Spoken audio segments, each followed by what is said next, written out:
오늘 제목은 흔들리지 않는 부르심이라는 제목 같이 나누겠습니다.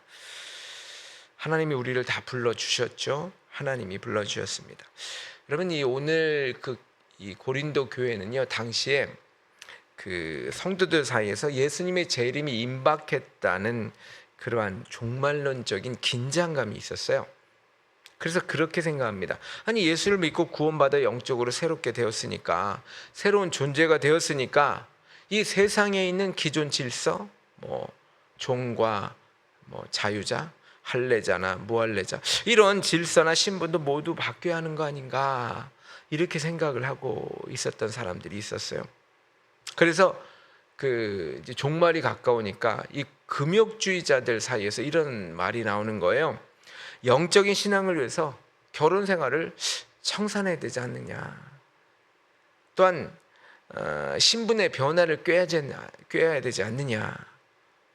그리고 또한 나아가서 이 사람들 안에서 모든 사람은 평등하다. 그러니까 복음을 듣고 노예나 이방인의 신분에서 벗어나려고 해야 되지 않느냐. 이렇게 무리한 시도를 한 거예요. 여러분, 이런 배경 가운데서 오늘 말씀을 우리 바울이 전하고 있죠. 여러분, 혹시나 여러분의 인생에서 우리의 연극이라고 생각한다면 저와 여러분은 어떤 무대에 있습니까? 혹시나 아무도 알아주지 않는 그저 그냥 어두운 구석 자리에서 초라함과 무력감을 가지고 있는 것은 아닙니까? 오늘 고린도 교회 성도들이 똑같아요. 예수를 믿었지만 여전히 세상의 변두리에서 그저 그냥 고단하게 살면서, 그러니까 하나님의 사랑을 의심하는 그러한 일들이 있었던 것이죠. 그런데 오늘 바울은 위대한 저와 여러분의 인생의 위대한 연출가이신 하나님의 관점을 보여주고 있어요. 연극에서 가장 중요한 것은요, 무엇이냐면 무대 크기가 아니에요. 연출가의 뜻대로 제자리를 지키는 것이죠. 바로 바울은 지금 저와 여러분이 서 있는, 지금 당신이 서 있는 바로 그 작은 구석자리가 바로 하나님이 정교하게 짜놓으신 바로 최고의 무대다, 이렇게 말하고 있는 거예요. 그래요. 내가 서 있는 자리가 비록 초라하게 보여서 낙심할 때가 있죠.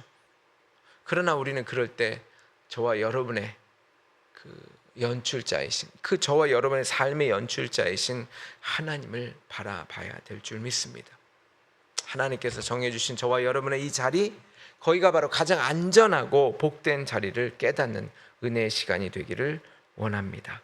자, 흔들리지 않는 부르심. 첫 번째는요, 지금의 자리를 신뢰하라는 거예요. 이 남과 비교해서 흔들리지 말고 하나님이 오늘 나에게 주신 어떻게 보면 삶의 분량, 어떻게 보면 삶의 재능의 능력의 그 분량을 소중히 여기는 태도, 지금의 자리를 신뢰하라는 거죠. 오늘 17절, 18절, 19절 제가 한번 읽어볼게요. 오직 주께서 각 사람에게 나눠주신 대로 하나님이 각 사람을 부르신 그대로 행하라. 그러면서 모든 교회에게 이와 같이 명하노라 그랬어요. 할례자로 부르심을 받은 유대인이죠. 또한 무할례자, 이방인이죠. 할례자가 되지 말고 무할례자로 부르심을 받은 자가 있느냐? 굳이 할례를 받지 말라. 할례 받는 것도 아무것도 아니요 할례 받지 않는 것도 아무것도 아니로되 오직 하나님의 계명을 지키 따름이라. 하나님의 말씀을 얼마나 따름이냐, 그게 중요하다는 거죠. 성도들에게 각 사람에게 나눠주신 형편대로 하나님이 각 사람을 부르신 그대로 그 모습대로 살아가라고 얘기하는 거죠. 이 당시 고린도 교회는 유대인으로 자란 사람도 있었고, 그렇죠? 할례자죠. 또한 무할례자, 이방인으로서 이제 교회에 들어와서 성도로 살아가는 사람도 있었죠. 이 바울은 어떠한 종교적 배경, 그런 겉모습은 그런 건 중요하지 않다는 거예요. 진짜 중요한 것은 내가 어떠한 조건이 있든지 할례자든 무할례자든지 지금 있는 그 자리에서 하나님의 사랑을 얼마나 기억하고 있고 그분의 말씀에 얼마나 순종하며 사는 것이냐, 이게 더 중요하다는 거죠. 여러분, 성경에 나오는 요셉, 참 저와 여러분이 많이 좋아하고 많이 예화를 가지고 있는데요. 여러분, 아버지의 사랑을 그렇게 독차지하다가 그만 형들에게 팔려서 여러분 노예라는 신분, 가장 낮은 노예라는 신분으로 바뀌고 말았어요. 환경은 아주 최악이었어요. 아주 억울함도 가득했을 거예요. 하지만 성경은 요셉이 노예에 있었을 그 상태에서도 하나님이 함께 하셔서 형통한 자가 되었다, 이렇게 말하고 있거든요. 여러분, 요셉은요 자기 자신의 어떤 비참한 그러한 처지를 바꾸려고 막 발버둥 치고 그러지 않았어요. 자기가 처한 노예라는 자리에서 묵묵히 하나님의 뜻이 있겠지 생각하면서 하나님이 주신 하루하루를 묵묵히 성실하게 살아냈다라고 하는 것이죠. 여러분, 어느 유명한 음악회가 있었어요. 그런데 그 심벌즈 연주자가 있어요. 심벌즈 아시죠? 그 연주자가 긴 공연 내내 이 심벌즈만 이렇게 들고 있는 거예요. 그러다가 곡이 가장 마지막 끝에서 쾅 치면서 한 번 딱 치고 그 음악회가 끝납니다. 많은 사람들이 생각했어요. 참 지루하겠다. 그 모든 시간을 들고만 있고, 그리고 말하기를 별로 중요하지도 않는 자리네, 그렇게 말을 했습니다. 그러자 지휘자가 말합니다. 이 마지막 한 번의 울림이 빠지면 아무리 훌륭한 교향곡도 완성될 수 없습니다. 여러분, 하나님 우리 모두에게 각자의 아름다운 역할을 맡기셨다고 하는 건 믿으시기 바랍니다. 시편 16편 6절에 이렇게 이 말씀이 되어 있어요. 다윗에게 준 얘기인데요. 내게 줄로 재어준 구역은 아름다운 곳에 있으며 나의 기업이 실로 아름답도다. 이 다윗의 고백이죠. 여러분, 내가 보기에는 내 삶의 자리가 너무 작고 초라해 보일 수 있어요. 그렇지만 나를 가장 잘 아시는 주님이 나를 위해 직접 줄로 재어준, 바로 직접 선을 그어준, 정해준 자리, 그 자리라면 가장 안전하고 가장 복된 아름다운 자리라는 뜻이에요. 나의 줄로 재어준 구역. 오늘 아침 다른 사람들의 어떤 화려하고 행복한 모습을 보면 아마 비교해 보면 나의 힘든 형편을 속상해하고 그렇게 혹시 계시지는 않습니까? 그러나 여러분, 하나님은 절대로 실수하지 않는 분입니다. 저와 여러분은 실수로 지금 그 힘든 자리에 두는 것이 아니라는 것이죠. 나의 가정이든 고단한 일터든 힘든 눈물과 기도의 자리든 어쨌든 하나님이 나에게 딱 맞는 그런 자리를 허락하신 것임을 신뢰할 때 우리 마음에는 어떻습니까? 진짜 아마 평안이 있다 생각이 듭니다. 그래서 오늘 아침에 비교하지 말고 하나님이 주신 자리를 감사하면서 오늘도 시작해야 될 줄 믿습니다. 두 번째는요, 흔들리지 않는 부르심, 조건 없는 자유를 누리라는 거예요. 여러분, 세상이 정한 형편, 그런 기준, 거기에 얽매이지 말고 예수 안에서 얻은 당당함, 그게 무엇일까요? 그 당당함으로 살아가는 거예요. 오늘 20절, 22절까지 읽어볼게요. 각 사람은 부르심을 받은 그 부르심 그대로 지내라. 내가 종으로 있을 때 부르심 받았느냐 염려하지 말라. 그러나 내가 자유롭게 될 수 있거든 그것을 이용하라. 이 굉장히 난해 절이긴 한데요. 21절이 종에서 자유롭게 되라 그런 말인지 그냥 종으로 그대로 살으라는 거지. 참 21절은 신학계에는 아직도 해결하지 못한 문제가 있습니다만 그래요. 그러나 제가 볼 때는 이 전반적인 내용을 볼 때는 그 종으로 사는 거 그대로 종으로 살아도 괜찮다, 이런 말 같기는 해요. 그러나 현대에서는 또한 신학적으로 해석하면 좀 다를 수도 있겠죠. 그래서 22절은 주 안에서 부르심을 받은 자는 종이라도 주께 속한 자유인이요, 또 그와 같이 자유는 있을 때 부르심을 받은 자는 그리스도의 종이라. 그리스도의 종이라. 이 바울이 살던 지금 이 고린도 교회, 그리고 그 시대는요, 주인을 섬겨야 하는 노예도 있었고요, 또한 마음대로 살 수 있는 자유인도 있었죠. 이 굉장히 그 당시에는 엄격한 차이, 지금은 그렇진 않지만 이 바울은 누군가가 노예의 신분으로 예수님을 믿게 되었더라도 그것 때문에 슬퍼하거나 기죽지 말라고 위로합니다. 왜냐하면 세상에서는 노예일지라도 예수님 안에서는 이미 세상에서 자유로운 사람이기 때문에 그렇다는 거죠. 죄에서 자유, 죽음에서 자유. 반대로 세상에서 자유로운 사람일지라도 예수님 안에서는 주님을 사랑으로 기쁘게 섬기는 하나님의 종이요 예수님의 일꾼, 그리스도의 종이라고 하는 거죠.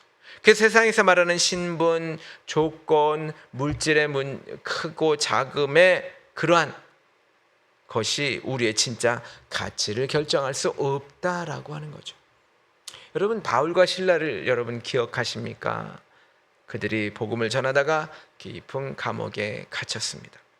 겉보기에는 감옥을 지키는 간수가 완전히 마음대로 할 수 있는 자유자죠. 그리고 지금 매를 맞고 쇠사슬에 칭칭 감겨 있는 바울은 꼼짝없는 실라와 함께 죄수죠. 그런데 여러분, 지진이 났어요. 지진이 나니까 아마도 이 죄수들이 도망갈 거라 생각하면서 이 간수들이 목숨을 끊으려고 합니다. 그런 때 오히려 이 쇠사슬에 묶여있던 죄수 바울이 오히려 당당하게 간수들을 위로하며 그러지 마라, 나 도망가지 않았다 라고 하면서 예수님의 사랑을 전해줘요. 도대체 누가 자유자고 누가 지금 묶여있는 자입니까?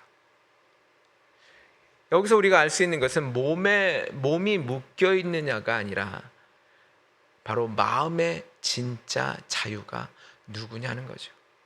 바울은 마음이 진짜 자유자였고 간수했던 사람들은 오히려 마음이 부자유였죠. 바로 노예였던 것이죠. 여러분, 아무리 비싼 명품 옷을 이렇게 입고 최고의 자동차를 타고 간다고 해도 마음은 불안하고 어떻게 그냥 마음이 편하지 못한 사람이 있다면 남의 눈치를 보며 살고 그냥 내 재산 누가 축내지 않을까, 누가 나를 또 해하지 않을까, 이렇게 살아가는 사람이 있다고 합시다. 겉은 화려하지만 그 마음은 늘 갇혀 있는 거죠. 제가 아는 분도 그런 분이 한 분 있어요. 장가도 못 갔어요. 돈 때문에.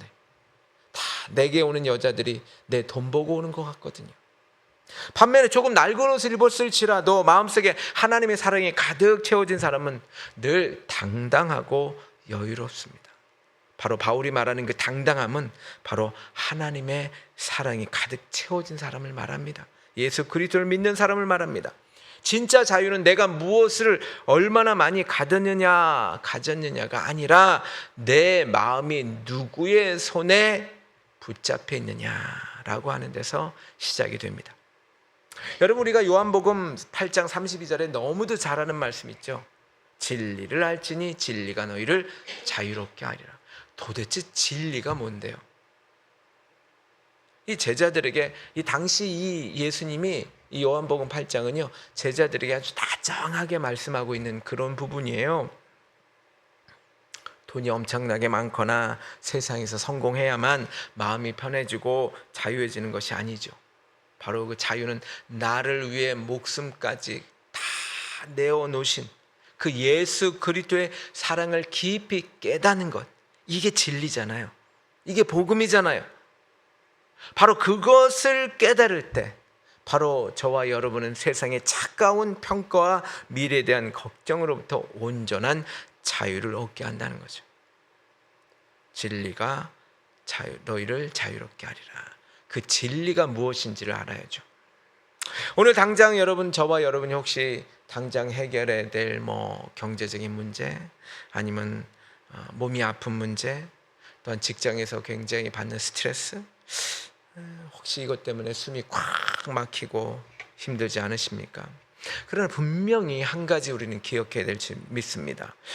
저와 여러분이 아무리 세상이 힘들고 어려운 형편이 있을지라도 그 어려운 형편과 그 어려운 상태가 감히 저와 여러분의 마음의 가치를 함부로 매길 수 없다라고 하는 것입니다. 왜냐하면 저와 여러분의 가치는, 마음의 가치는 예수님이 목숨을 바쳐서 건져내신 소중한 자유인이라고 하는 것 믿으시기 바랍니다. 바로 바울은 그 당당함으로 오늘 가슴을 품고 오늘 하루를 활짝 어깨를 펴고 힘차게 시작하라고 저와 여러분에게 권면하고 있습니다. 그 당당함을 가지시길 간절히 부탁을 드립니다. 세 번째입니다. 흔들리지 않는 부르심, 하나님과 함께 동행하라는 거예요. 내 형편이 어떠하든 나를 값진 존재로 삼아주신 그 주님, 값진 존재로 삼아주신 주님과 매 순간 기쁘게 살라는 거예요. 오늘 23절 24절 읽어볼게요. 너는 값으로 사신 것이니. 얼마나 감사해요. 너는 값으로 사신 것이니. 어떤 값? 예수님의 값.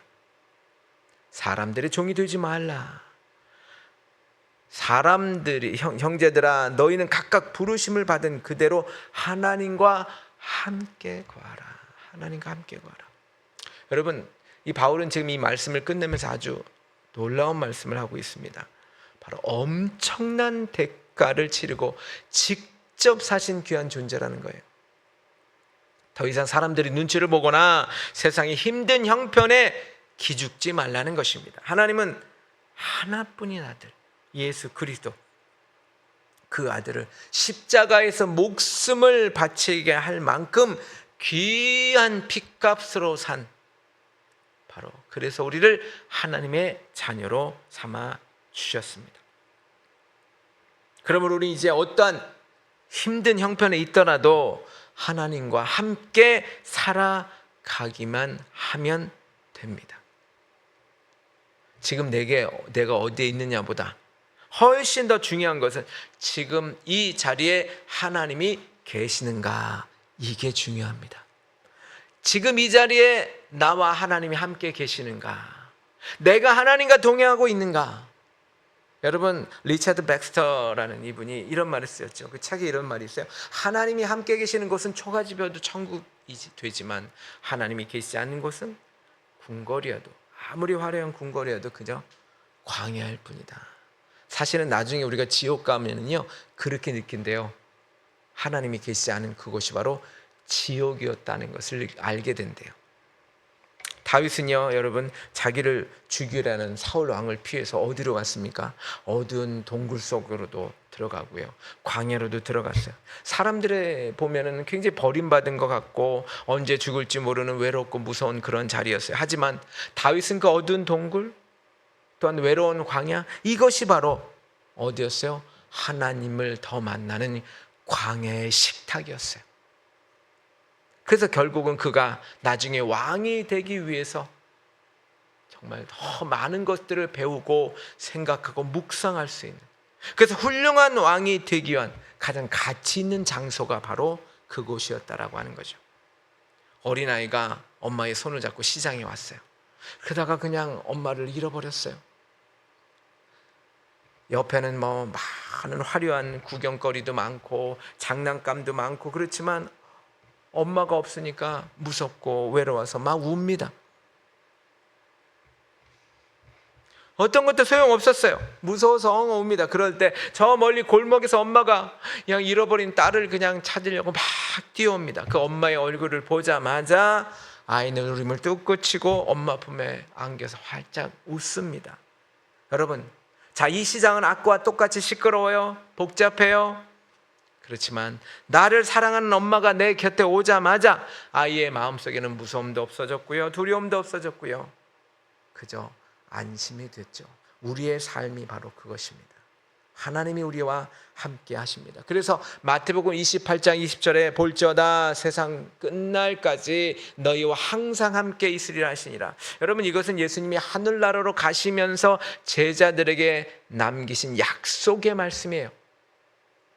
예수님은 우리에게 엄청나게 큰 일을 성공하거나 칭찬받을 짓을 할 때까지, 그때서야 비로소 찾아오시는 분이 절대로 아닙니다. 오히려 피곤해 쓰러질 것 같은 힘든 하루 속에서도, 낙심해서 혼자 울면서 눈물 흘리는 그 방구석에서 어찌할 바를 몰라서 그저 앉아있는 그 부엌 저 깊숙한 곳에서, 구석에서, 그 방구석에도 세상 끝날까지 한순간도 빼놓지 않고 우리 것을 지키면서 함께 해주시겠다고 약속하신 게 바로 볼지어다 내가 세상 끝날까지 너희와 함께 있으리라 하신 것입니다.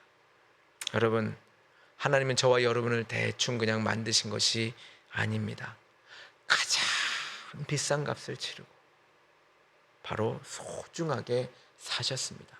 물론 우리는요, 값없는 흙으로 만들어진 거 맞아요. 그것이로 끝났다면 우리는 그저 아무 의미가 없죠. 그런데 그 흙덩이를 예수님이 십자가로 저와 여러분을 사셨다는 것입니다. 우리의 인생은 절대로 아무렇게나 굴러가는 싸구려 인생이 절대로 아니라는 것입니다.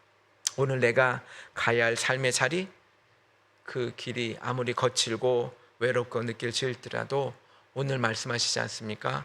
내 손을 꼭 잡고 가시는 그 주님, 예수님을 바라보시기 바랍니다.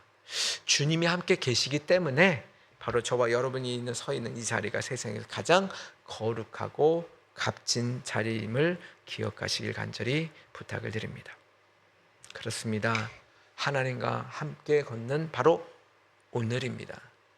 물론 내일이기도 하고 모레이기도 하지만 오늘, 힘든 오늘도 하나님이 함께 하십니다. 그래서 하나님이 말씀하십니다. 내가 있는 바로 그 자리에 나 예수가 내가 너와 함께 하고 있단다.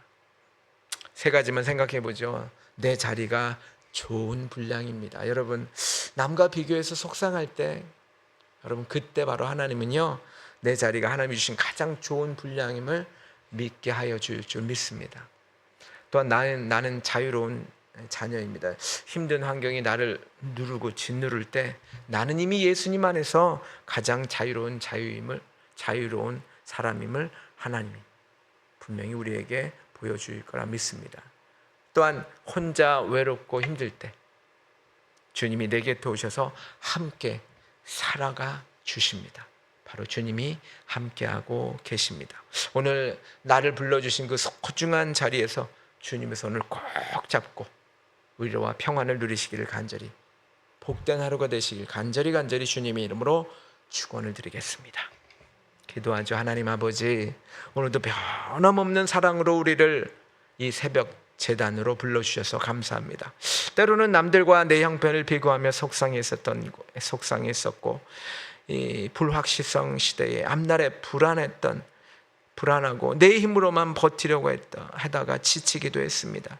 주님, 그런 우리에게 지금 너가 있는 그 자리에 내가 함께 있단다 라고 말씀해 주시니 너무너무 감사합니다.